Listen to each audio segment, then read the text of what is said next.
From Hollywood, it's Paranormal Tonight.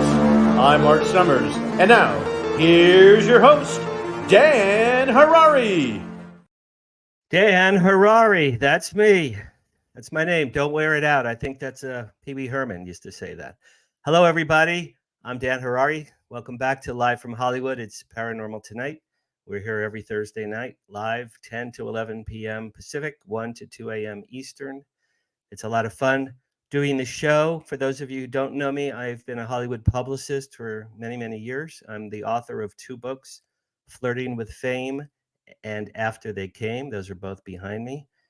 And I am also the head of the Hollywood Disclosure Alliance, which is a very interesting group. If people are interested knowing more about UFOs and media, check out hollywooddisclosurealliance.org.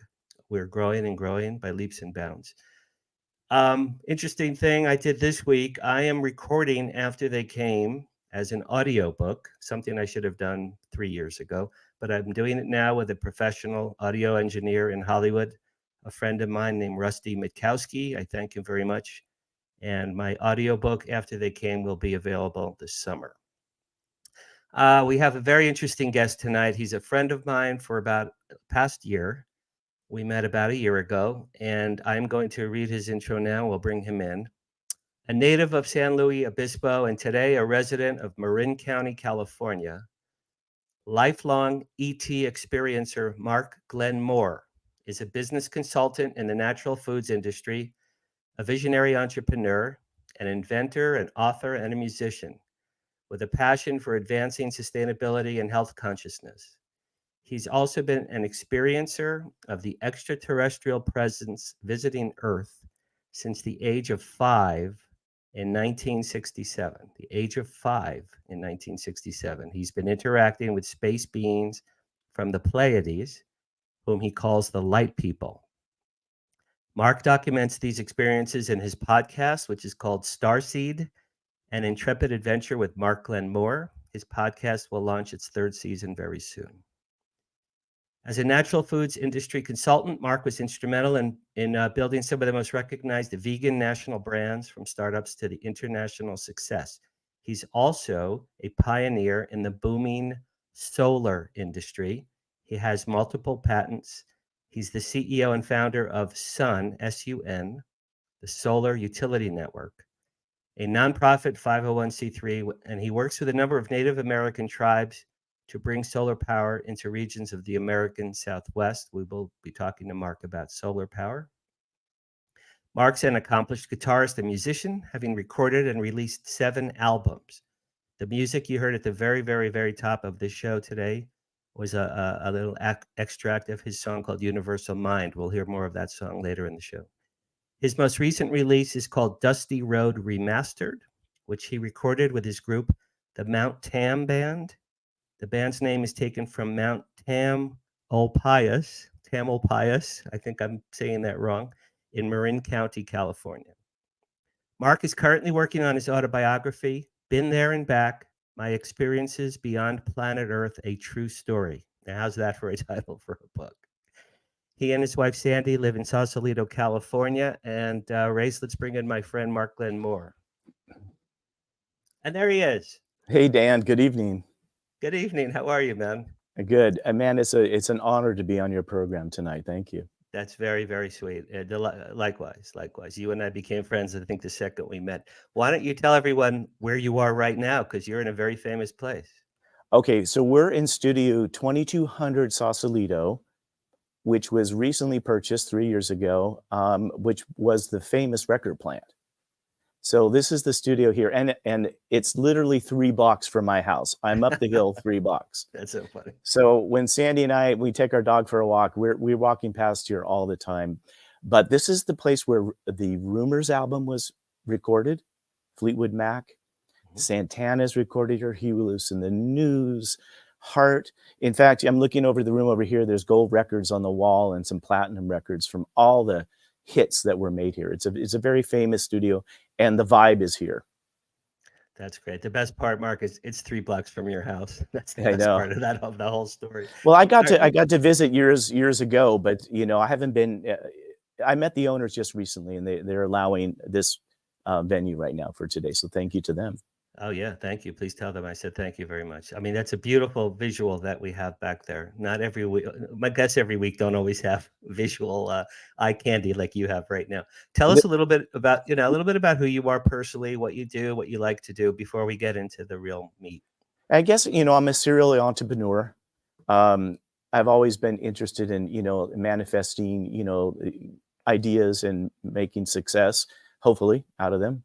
If the successes, they you have the failures, but you have a few successes, and I'm good with that. So I've been interested in a lot of different subjects and different business ventures over the years.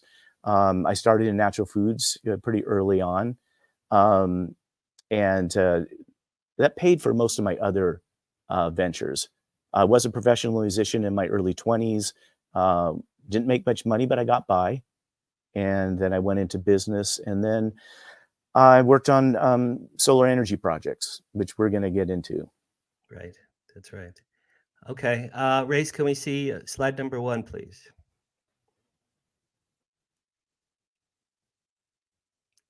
All right. So Mark, there, you and I met exactly a year ago at UFO Con in San Francisco, just a hair over a year ago. You had a booth there, I had a booth there, and you and I were side by side.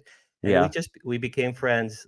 Like the minute we shook hands, we became friends. So We did. And your book, After They Came, is fantastic. And I shared some music, you shared the book. That was my first public appearance on this subject matter, was 1 year ago. right. And first time sharing it with an audience, a live studio audience. And then I talked to you about it, and we became friends from there. What do you remember about, other than that that we met, of course, but that was your first coming out, so to speak. You've had experiences your entire life, and we're going to get into that very quickly. But what was it, nerve-wracking for you? Was it a relief? Did you feel, wow, this is so great to talk about this finally? How did you feel? It was oddly calming. I think that it was, more. I'm really happy now to talk about it. I've done a bit of public speaking throughout my career in different genres. And I'm a musician, I'm a performer. So Right. in front of an audience isn't a problem, but the subject matter, yes, I had to learn how to talk about it. And you did a very great job. Thank you. All right, so now we're going to go to the start of your story. Race, let's show number 2. Let's go to your childhood. I know you had a traumatic event with your little baby brother there. That's you and your little baby brother. Tell us about your childhood and what happened with your brother. So that's my brother Michael, and this is just he died of SIDS at 6.5 months old. This picture was, interestingly enough, taken not that soon, long before he passed, but they didn't know much about SIDS. It's sudden infant death syndrome. Right. And he just one morning didn't wake up. And it was very traumatic for the family. And I was the oldest, and he was my younger brother. And I remember it was traumatic because my parents were under investigation on why he died. I remember being interviewed by multiple people for weeks coming into the house, a very vivid memory for me. And then that passed. But the interesting thing about this, and this is why now my memory as a young child is so vivid, because after he passed, he came back to me in his light spirit. And he came back to me in the middle of the night. And I don't know if it was like a couple of days after he passed, or it was a week or a month. I don't know. I was 2.5 years old. And he was bright over my bed, just a bright light. Wow. And very clearly communicating with me that he asked me that I need you to do something very important. And he asked me to get out of bed, and and again, he's a light. He's in his spirit body. And he asked me to get a pad of paper and a pen, and he channeled a poem. Okay, hold on, Mark, hold on. Ray, slide number 3, please. Okay, here it is. So I wrote this at 2.5 years old. And look at that, Mark, it's just remarkable. Your penmanship is perfect. You're 2.5. It's unbelievable. Yeah, but I couldn't write at 2.5. So it was a channeled poem, and we're not to read it, but basically it starts out, "Dear Mommy and Daddy, twinkle the star in sending a message down from afar." And he just wanted to explain to my parents why he decided to die. And, that's how big of a spirit he was. It's just like, and the fact that he had the ability to actually come back and move my hand and stuff. That's not just where it gets odder. The poem resurfaced years later when I was 15. My mom pulled this little box out of her closet and said, and she didn't even look in it. She handed it to me. She goes, "I think this is yours." She didn't even know what was in it. And, it had been missing, right? And I opened the box at 15 years old and looked at it and I go, I wrote that. And somehow it managed to go through many moves and still came into my possession. So Mark, this is automatic writing, correct? Well, it was, I guess you could call that, it was channeled. Channeled writing. Okay. He pushed my hand. I couldn't write cursive at 2.5. It's just, it's beyond remarkable that it's perfect. Not one spelling error. The penmanship is better than I could write today myself. It's a wonderful, special thing that this happened to you. Really. Yeah, but I didn't start school until 5, so Yeah, of course. Yeah, you're 2.5, Mark. Look at your penmanship. It's really. I'm not. When I saw this, I couldn't believe. Okay, all right. So you channeled a poem from your late little baby brother. He was a light, literally a light in your room, and gave you this gift. That poem is a gift. It was a gift to my parents, but he used me to get it into a physical form. And it was a gift to you, Mark, because he was like, "Mark, brother, I love you. I'm sorry, I was only here for a short time, but I'll always remember you." And I'm telling you, Dan, he would have been my drummer. I'm telling you. Oh, really? He was. I swear to God, he would have been the drummer. Wow. I would have been the guitar player, and he would have been the drummer. And if he didn't want it, I'd tell him he'd have to be the drummer. I believe you. That's great. That's really great. Okay, anyway. So now we're going to move the story forward to your remarkable stuff. Race, let's do number 4. And Mark, tell us why this park where is this park and why is this park special? Okay, we're going to dive into this right now. Okay. Yes. Well, after my brother passed, my parents really checked out. My mom and dad in different ways. My mom she just checked out. And my dad, he started coming home really late. And so now I'm about 5 years old, and I was the school that I went to kindergarten in was right next to Raynor Park. So this is a block and a half from my house. So I'd walk through the park to get to the school. But this was just prior to me starting kindergarten. I'm 5 years old, and at this point, I had a lot of freedom. It was 1967, and I'm a boy, and I'm 5 years old. I had a lot of freedom, so it was really. Mark, just make sure you get back for dinner or at dark. Right. Okay. So on this one particular day in the park. Hold on one second. Race, can we see number 5, please? Okay, go ahead, Mark.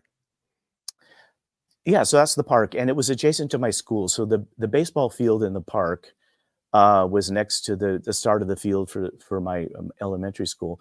That's a skating rink. For roller skating that you're seeing back there. Right. And on this one particular day, there was a rock and roll band set up, and they were set up at the edge of that. And you can see right behind the roller skating rink, there's a little grass mound. I'd never seen a rock and roll band at 5. And I was on my own in the park, and I was just fascinated. So I positioned myself right behind the drummer on that grassy mound. And I was just, wow, what is this? And I was really enjoying it. And that's when I met Maya. Okay, wait, one second. Race number 6. Is this your home that you lived in? Yeah, that's my Sunnyvale home. And I went back recently just to take these photos about 6 months ago. And it's the same color. It's the same house. Hasn't changed a bit. Middle class. It's very close to the park. A block and a half. Okay. Okay, so now we have the ambiance of your environment when you're 5. Okay, so now, Race, let's go to number 7. Okay, and this is not Maya, but it's a depiction. Tell us all about Maya and how all of your stories began. So on this day, I'm listening to the band and I'm really enjoying the music, and I'm just amazed. And I was just immersed in the drumming. I had to feel that in my body. And this woman approached me and appeared, and she was dressed in regular, like, housewife clothing, Hmm. blended in. And she started talking to me. She says, "Isn't that great music?" I'm going, "Yeah, it's great." And then she says, "You know, you're a musician." Wow. And I go, "What?" She says, "Yeah, you're going to be a musician." Wow. Okay. And then I looked over and I'm like, literally, this is the thought in my head at 5. The band's really loud. How am I hearing her talk to me? And that's when I realized she was talking to me telepathically. And so very simple, like, thoughts for a 5-year-old. And after that, since I spent a lot of time coming and going through the park, there were 2 other times that she just appeared and we had these conversations. She told you her name was Maya? Yes. And did she say, "Hi, Mark, I'm Maya"? Did she know your name? Yes. Okay. And was she very beautiful, blonde, blue eyes, kind of like what we're looking at? No, she had darker hair. She had more brownish hair, not like Okay. this. Yeah. But she was very, very attractive. Extremely Yeah. attractive and very slender and very tall. So that first time, did she take you by the hand and walk you off somewhere, or it just was a conversation? No, it was just conversation. Okay. Yeah. No. Yeah. And all right, Race, let's go to number 8. Here's another depiction of a So these are, Pleiadian. you're pulling Women. up like artists' renditions of people that would very much resemble the Pleiadians. Okay, so tell us how you saw Maya several times, and then at what point did she introduce you to her other colleagues? On the third time I met her, she said, "Would you like to come and visit the ship?" And you were still 5. Yeah, this is all within a span of, again, it was 3 times, but it could have been the span of a week, Okay, maybe, wow. at least Okay, 3 times. okay. I was 5. Yeah. I mean, it was the summer before I went to school because the band played in the summer, and I was born August 20th. So I was barely 5 years old when I started kindergarten. So it was that summer. And I said, "What ship?" Go ahead. And And did she point up, and did you look up? How did you get onto the ship? no, and it's right. Well, it's a good question. And I said, "Yeah." I mean, I just didn't have any trepidation. I had no sensation of being beamed anywhere or floating. Okay. It was instantaneous. Wow. Okay. Here, No, and then it there. wasn't like a bright light like Star Trek, beam me up, Scotty. It wasn't that. I didn't have that experience. Okay. Okay. And so Maya said, "Would you like to go on the ship?" You said, "What ship?" And then she probably chuckled or something. Did she reach out and take you by the hand, or just walk and you followed her? How did that happen? No. Okay, good. No, my understanding is that the first time this experience happened, I was actually in my bed in the evening, and I was taken from my bed and then put back into my bed. Really? It didn't happen right there. So it wasn't at the park. No, that was the invitation. Yeah. Oh, okay. I always thought your interactions were through the park. Okay. Through your bedroom. They were very careful in the fact that, well, to not interfere. And so the fact that I could go and have that experience, but then be placed back, and I mean, we can get into this. These beings, which I call the light people, high vibrational, highly spiritual, highly advanced are very, very sensitive to the laws of karma. And there's so much in the background because they don't want to interfere in our evolution. They want to gently assist us. And so my experience when that happened was basically the start of my education. I was basically given a galactic education over many years through this experience. And you were taken through your bedroom, and you don't recall going through the ceiling or the walls or floating, and nothing. Just 1 second you're in the bed, 1 second you're on a ship. Yeah. Remarkable. Race number 9, please. Is this kind of, sort of, Mark, the feel of That's these people? much closer image. Yeah. Yeah. I mean, So talk about the light people, right? These are clearly the light people. Well, the interesting thing, so there, and again, it's a delicate subject to talk about. It's not It's also Mark, it's remarkable that you have these stories, and I hope everyone is believing you, because I certainly do. But I want to hear as much detail as you're willing to share. And it's okay if I'm not believed. It actually doesn't bother me. So there was a space captain. His name is Antar, and he was basically, there was a fleet of Pleiadian ships that are here to help protect us and guide us. And so I got invited onto that, and the first interaction. I mean, how much detail do you want me to go into? Here's what I'd like to know. What did they look like? What were their I know you have several of their names. What was the feeling on the ship? What did the ship look like? If you were to describe this, if you were reading your audiobook and describing the scene, Mark, what would you say?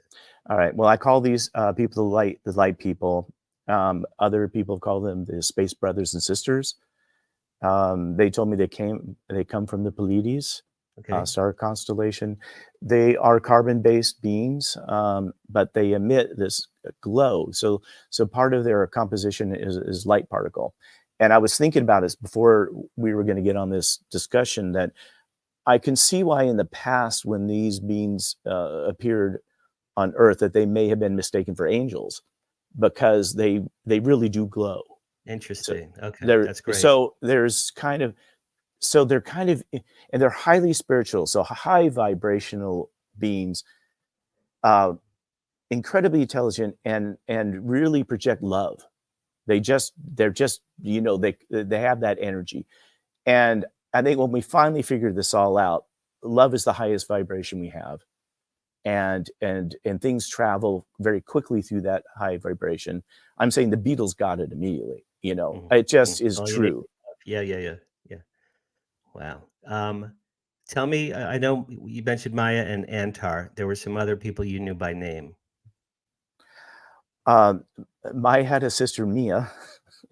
Did they look alike? Well, Mia had blondish hair. Maya's hair was darker, and there was Aurora, who had reddish hair. Those were the three main females that were kind of my guides. And Antar was the Captain Kirk. He was the Captain Kirk of the ship, basically, right? Well, but he, as they explained to me, that he actually was in charge of a fleet of ships that were here to kind of monitor Earth, help humans on their evolutionary process, nudge us along, but not to interfere. It's a delicate balance in a way. I love what you said, and I know my daughter Anjali is listening right now. The other day, she and I were talking to my ex-wife, her mother, Kim. Yeah. And Kim is a very strong believer in angels. Mm-hmm. And I said, Kim, sure, angels exist, but by definition, an angel would be an extraterrestrial being. No, suggesting that they're angels. God sends angels, and extraterrestrials are different. I said, well, Kim, angels by definition would be extra, and I never heard it before, Mark, until you just said it, but that makes perfect sense. But and that's what kind of occurred to me leading up into my thinking how I'm going to present in this discussion with you, and I can see because of the high vibrational space that these beings come from, they're kind of half in the spirit world and half in the material world. I think is the only thing I can say. I mean, they're angelic would be a good adjective, probably. It's just right? light particles all around them. That's why I call them the light people. They just have a glow, and I've seen them walk through walls. So I can't walk through a wall. No, that's great. All right, I have a dense physical. I'm a human being. I have a dense physical body. I can't do that. I've been with you at parties, Mark. I know you're the real thing. All right, we have to take a little break, pay some bills. Race is going to rock and roll with some messages. We'll be back with my friend Mark Glen Moore in a couple minutes. Hey, UFO conference enthusiasts. We've got another great event for you in 2024. The Saucers and Aliens Kansas UFO Day in Dimension G is being held in the UFO capital of Kansas, Geneseo, on July 6th. This is a fun festival in the middle of nowhere. There will be a parade, decorated yards, costumes, vendors, speakers, and a showing of the movie The Day the Earth Stood Still. Appropriately, an 8-foot-tall statue of Gort and a statue of Plateau will be dedicated. This will be the only museum in the U.S. with these custom-made statues. If you'd like to donate to the statue project or attend the event, visit GeneseoMuseum.com. That's GENESEO Museum.com. Be sure to bring your camera when you attend the event. That's GeneseoMuseum.com. The Onyx Network presents a health and wellness spiritually based brand of hemp-derived CBD products made by Hopewell Farm in Harrogate, Tennessee. We apply our Cathara energy work with all of our plants and products. Our products made in small batches with only 2 ingredients of pure hemp, full-spectrum crude oil, and coconut-derived MCT oil. Third-party lab tested for potency and legal THC levels with 6 strengths of 1 ounce oil to choose from. Know what you're buying and get what you pay for from Hopewell Farm. Applied directly to a specific area, Hopewell Farm topical salve in 1 ounce and ½ ounce sizes made with pure hemp crude oil, comfrey extract, and all natural ingredients. Find the Hopewell Farm link and coupon code on the Onyx Network website at onyxnetwork.com. That's onyxnetwork.com. This is Margie Kay, and I'd like to say thank you to all of our KUNX show hosts, staff, listeners, and viewers for making us number 1 on Paranormal Talk Radio.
Welcome back to Paranormal Tonight.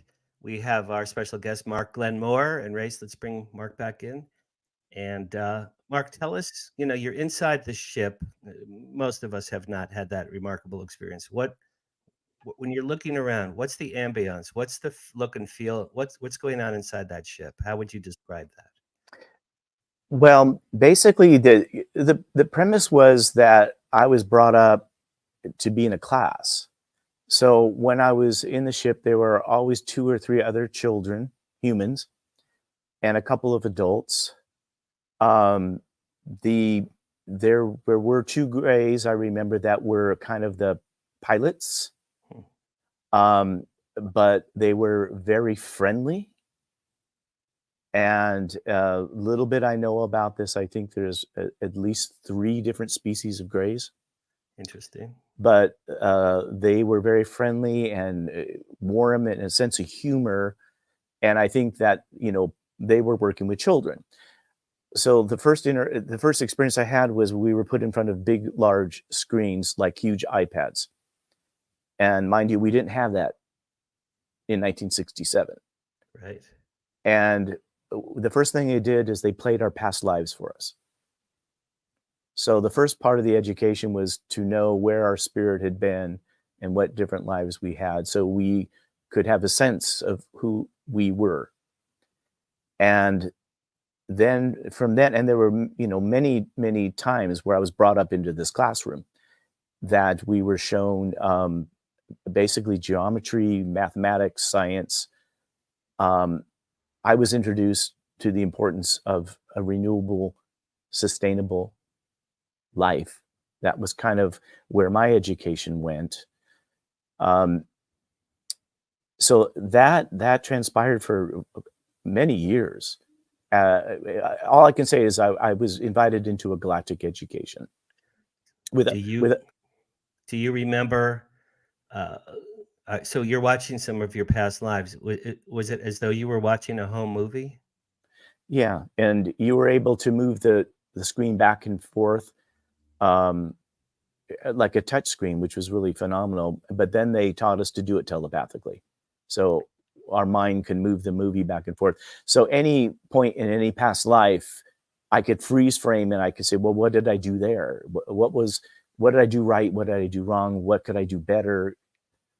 Very interesting. So what happened, since I was physically in this environment, all that got imprinted into my physical brain. So I have a clear memory of a lot of past lives because I was kind of like woken up on who I was at a very early age. Did you ever see, my daughter just wrote, and I was going to ask you this anyway, did you ever see the Albert Brooks movie, Defending Your Life? I think we talked about this. I don't know. I don't think so. Albert Brooks is he's a successful, I think, lawyer in Beverly Hills. He's driving a Mercedes. He's got money. He's very cocky, and he's driving his car, and he's looking on his phone or something. He crashes and he dies, and he becomes an angel just very, very quickly. And he goes up to heaven, and they take him into a little room, Mark, with like panels on the sides on the screen, and they show him in the movie his past lives. And Meryl Streep is his best friend. And Meryl Streep's past lives, she's a singer, she's a nurse, she's a doctor, she's helping. And you see Albert Brooks running from lions so Meryl Streep goes, "Who are you in your past life?" He goes, "I think I'm dinner," because like a lion is running after. Do you remember some of the past lives that you had? Oh yeah. Well, yeah. Can you tell us one or two? Well, I mean, yeah, you could say, well, not all glamorous, No, some were difficult lives, right? The most recent one, I was a musician in France. That was my most recent one. So I'm I'm in my last, this is my last lifetime. They told me that I'm an old soul. I come from an old spirit block, that I had agreed prior to coming into this lifetime, I'd work with them. And so that's why the familiarity with these beings is very easy. It was, very comfortable. So you're watching different versions of you in different lives. You don't look like Mark Glen Moore. I mean, you look like someone else when you were a musician in France. I mean, you looked like a different person. Did you know your name? Do you hear audio? Is there audio? Well, everything's in visuals and pictures and stuff. And I don't remember my name. It was in the late 1700s, just before the turn of the century. I might be able to find out. But, you know, in working on my book, and I've thought about going into, you know, past life regression. Right. We've talked about that. I haven't done it. And I think I should just a fact check for myself. To see if how aligned my memories are, you know. Oh yeah, yeah. And I mean, Mark, if you can recall names that you had in the past, we can do reference work and see. Yeah, that one I can't recall. I don't know who. Anyways, that would be name. That would listen. If you ever do it, you'll let me know. When you get hypnotized, Yeah. you're gonna let me know. All right, so may I jump? May I jump ahead? Well, I think I'm going to lead you into it. You know, you tell me Okay. you feel you were selected by them to work on renewable energy and to help planet Earth, and that led to your work in solar energy. So why don't we can start talking about and race? So I think we'll jump ahead. We have slide 10. Oh, okay. Let's do the next one. Slide 11. Okay, so that's Antar's depiction. Let's go slide 12. It's very close. These are wonderful pictures. All right, They're next one. They're very close, yeah. Okay, here we go. All right, so tell us about your work in solar and sun and all these things. All right, so to move forward, I was 15 and I was given a vision.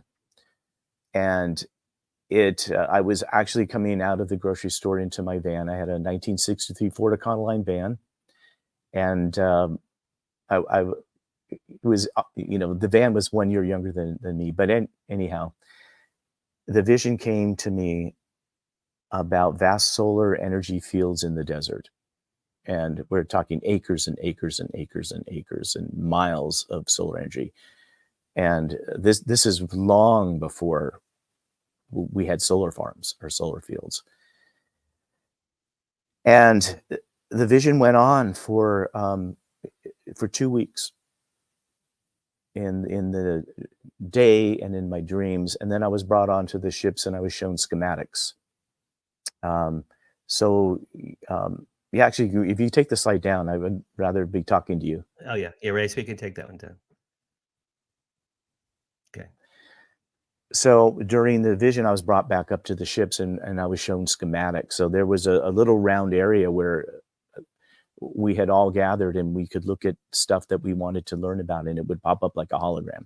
And so we could look at anything we wanted to study, and we could look at upside down, whatever. So I was shown how these power plants were built, how they were wired, how energy distribution worked, all about this idea of getting off fossil fuel. So that was the idea. We need to get off fossil fuel. And then as the vision continued, it was revealed that what I'm seeing, these vast solar fields are built on Native American tribal lands. And that was mind-blowing. So if you think about it, you know, the tribes, when they were put on reservations, they're given really crappy land for farming and grazing cattle and stuff, but really good arid, dry land for solar farms. Right. So then I had to decide, you know, it took me a couple of years to think, am I just seeing something that's going to happen in the future, or is this something I'm going to participate in? And so I decided it was something I was going to try and actuate. So I formed a solar energy company. I did research. I did get a couple of solar energy design patents under my belt. I hired all the experts to teach me how the energy, I had energy experts, I had solar experts. And then I went and started visiting the tribes. And I started meeting with tribal councils. And I said, you know, I met with the White Mountain Apache Indians, the Hopi, the Navajo, a bunch of California tribes. And they let me in the door. And I got in front of these tribal entities and I said, look, I have this vision and I've done all this research. And I go, why don't we go beyond the casino model and let's build solar farms on your land? And it'll be a business partnership, right? I had investment. I went to the utility company in these areas and I negotiated a PPA, which is a power purchase agreement. So I had a 20-year agreement signed for like $10 million for one of them. And then I basically, the overview of this vision was that with these land resources, with the Native American tribes, in really converting to 100% renewable energy for the United States and hopefully for the planet, they should unite together and become a utility company. So I just started speaking to the tribal leaders and the tribal elders and said, why don't we make a utility company and be the OPEC of the Southwest or the Southern California desert? And you've been doing that for quite some time now. And it's not, and it's still not done. And so here we are 20 years forward, and now more of the tribes have utility companies, and some of them are getting solar, but not nearly at the level that I saw when I was 15 in the vision. It's not there. I know you have some patents. Would you say that you were given some tech, Mark, in your brain, some technology that you were able to translate years later? The patents were solar energy design patents. So I designed a module and I designed a power plant, and the power plant basically was to minimize the shade effect on the modules. So it increased the efficiency of a solar array by about 2 to 4%, not much. The module was a hexagonal module. If I went deeper into it, I think actually the photons move quicker through a hexagonal format. So there is some tech there. It's not fully proven yet, but the efficiency is going to increase. There's going to be new designs coming out that are going to make it even, modules more effective, more powerful. But so I want to add, though, because I want to try to round this up while we're doing this. I was just recently invited by the Sausalito City Council to be a member of the Sustainability Energy Commission. And I went to my first meeting here in my town, Sausalito. I want to, bring some of this stuff, this work I've been doing out, bring it back home. And then I was put on the Renewable Energy Subcommittee. Yesterday, I met for the first time with MCE, which is Marin County Energy. Okay. And they are working in 4 counties here in the Bay Area to bring renewable energy. So they're actually purchasing the renewable energy that are selling to us as consumers. And one thing that I kind of suspected, but I didn't fully realize, is that the transmission lines are full. There's no more capacity. The big old power lines, right? Yeah. So there are hundreds and hundreds of renewable energy power facilities that are waiting to be hooked up because there's no room in our distribution network. When you meet with the tribal leaders, and they're very spiritual people, do you explain to them essentially your history with the Pleiadians and how this path led you to them, and they welcome you with open arms? Is that your entree into them? I have not discussed my really with the Pleiadians. No, I thought that would have been the entree with the Indian elders. I haven't spoken to many people about it at all throughout my life. A few friends. But I can say this, that, a couple of the Apache Indians pointed up one night to the Pleiades and said, "That's where we come from." And you must have said something. Yeah, I know. Okay, I know. I want to finish the point. So sure. This is where. So imagine this: the utility companies are just not in a position to build the infrastructure to get this energy distribution. And we got all these electric cars coming in. They're all plugging in. And there's no more capacity. It's, what I'm saying? It's like your water pipe. You can't put any more water through there. Mm-hmm. So we're at a gridlock. And this is where the vision is, that we have the ability, even now, for wireless energy transmission.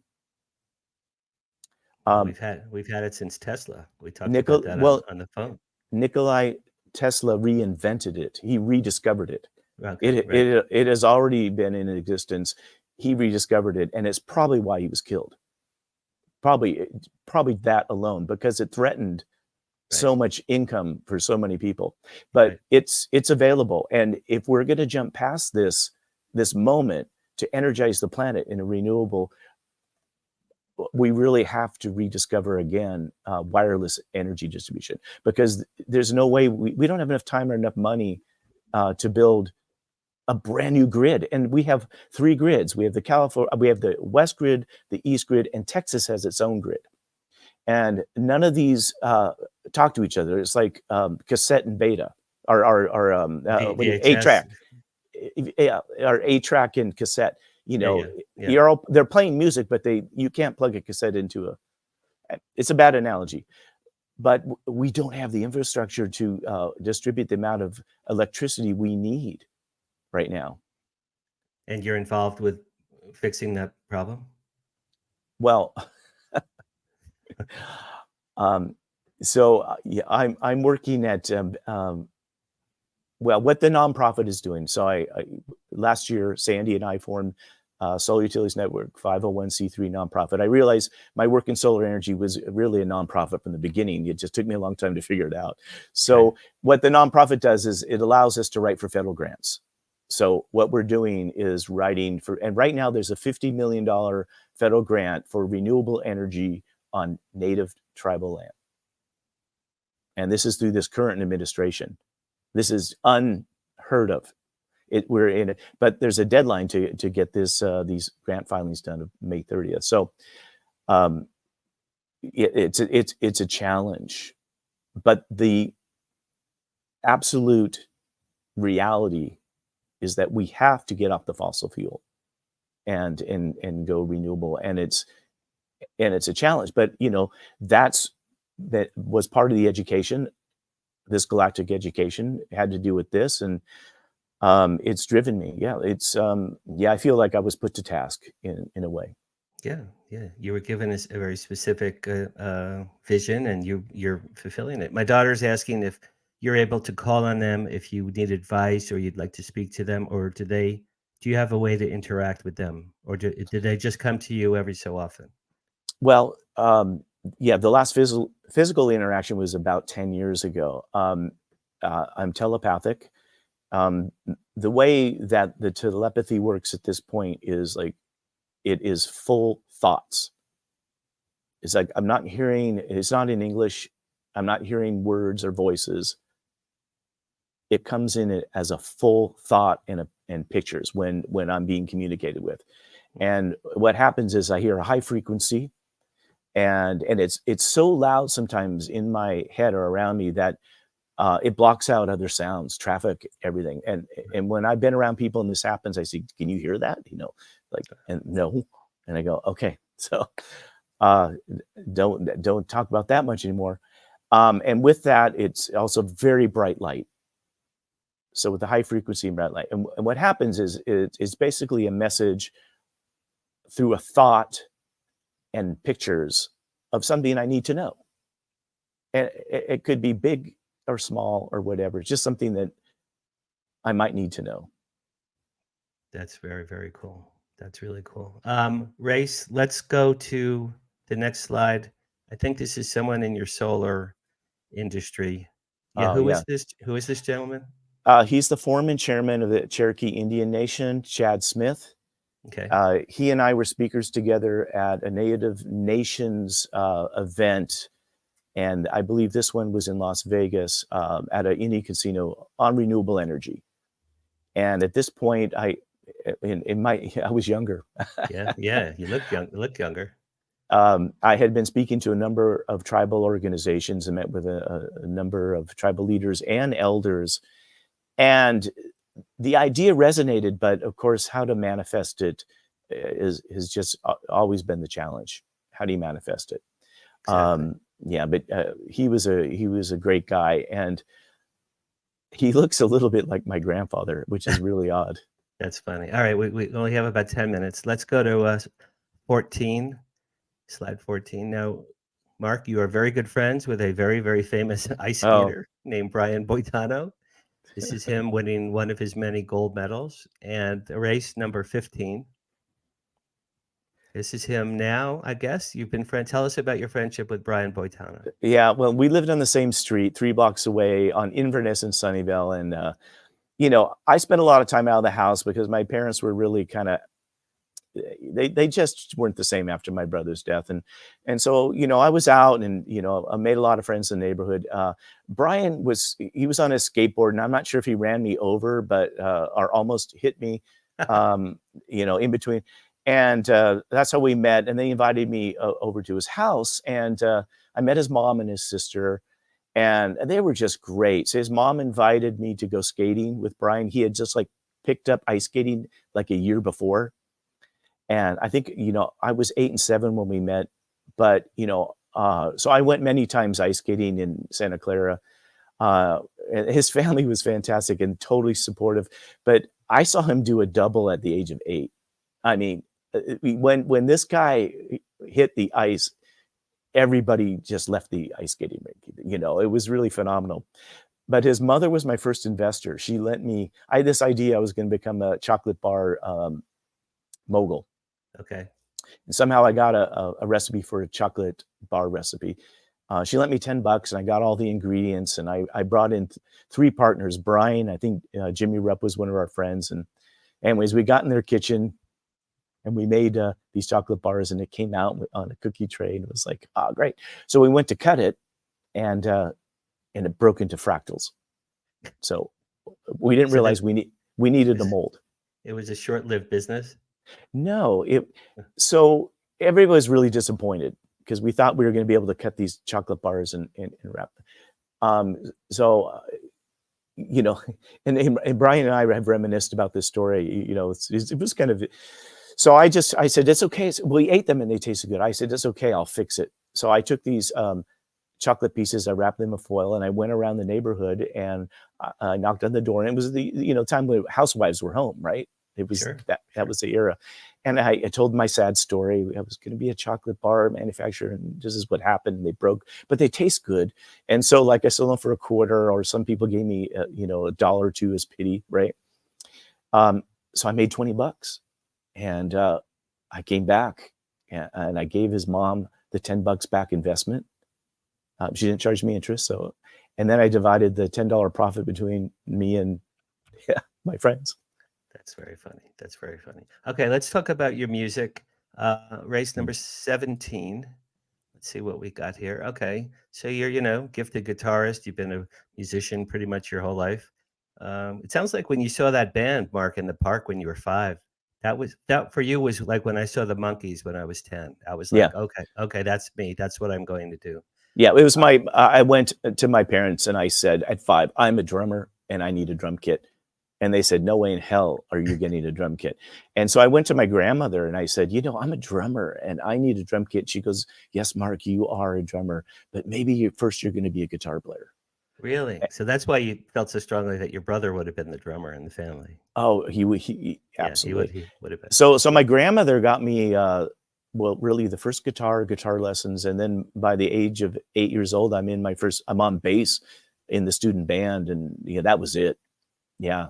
And so I really kind of got revenge because the guitar teacher said, you know, this guy's got some talent. So he needs a Fender guitar and a Fender amp. And so instead of a drum kit, I went into my bedroom as a little kid and I turned that amp as loud as I could. That's great. I was 12 when I started. I was 10 when I started studying drums, and I was 12 when I got my first kit. All right. Well, we've got to jam at some point. Yeah, absolutely. Number 18, Race. All right. Here's your newest CD release. I've listened to it. This is very, very good. Mount Tam band, named after. Tell me the name of the mountain. So we're here at the foot of Mount Tamalpais in Marin County. Tamalpais, right. Mount Tamalpais is the mountain. Mill Valley is right at the foot, and we're the town next to it in Sausalito. Sausalito is right across the Golden Gate Bridge. This is the 7th album. I'm actually expanding this. What we've done is we realized we weren't done, so we've recorded more. And so we're right now, last night, I just finished vocals on the last song, actually. Cool. So we're remixing with bonus tracks, and it's going to be remastered. So it'll be Dusty Road remastered with bonus tracks. Yeah. Very cool. Race, next one I think is 19. Who are these guys, Mark? Okay, so that's Jose Neto. Really one of my best friends, Brazilian musician. He we met. Okay, I won't go there. It's a story, but anyways, he is Brazilian, and that's Celso Alberto, also São Paulo Brazilian. They're both on my record. Jose Neto toured with Harry Belafonte for 30 years. Harry Belafonte got him his green card, actually. Wow. He went to New York he went to music school in New York, and then he started touring with Harry as his guitar player and band leader. And Jose, after that, went to work for Steve Winwood band for 10 years. Nothing serious. And recorded like 2 or 3 albums with Steve Winwood. Celso's worked with everybody. I mean, there's a whole biography, but they are super, super talented. I'm the songwriter, singer, guitar player. I'm the apprentice in this group. Gotcha. Race is there one more slide, I think. Yeah, this is your Mountown band. Yeah, so we're at the Solar Utilities Network fundraiser here in Sausalito. That was only a couple of weeks ago, actually. Right. And now, Mark, I want to play about a minute of your music video, and this will be a first for me on the show. But thank you for sending that, Race. Let's play about a minute of you. I believe it's Universal Mind, the music video. Is that right, Mark? Yeah, this is actually sound check. Sound check. All right, Race. Let's play that back.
I really like that song, man. I really do. Thank you. That's a catchy tune. I would love to play drums with you someday, Mark, on that song. Let's do it. We should do that. And like I said, the very first few seconds of my show now, from now on, with your permission, is going to have that little snippet, Universal Mind. Before we run, we have about a minute and a half.